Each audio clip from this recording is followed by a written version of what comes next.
हे आपल्या शेतातील तेजपत्ता या मसाल्याच्या पिकाचे झाड आहे। तेजपत्त्याचा प्रामुख्याने वापर हा बिर्याणी आणि फोडणीचा भात, खिचडी वगैरे केला जातो।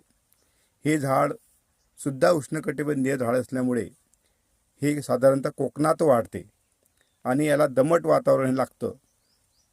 दमट वातावरण आणि आर्द्रता ह्या दोन्ही गोष्टींमुळे झाड खूप जोरात वाढतं। आज आपल्याकडे हे झाड आपण सुभाष पाडेकर कृषीमध्ये लावलेलं आहे।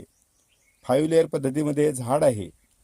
या झाडाची ग्रोथ सुद्धा छान आहे। हे बघा, याला इतके पानं आलेले आहेत आणि याचं हे बुंदा आहे।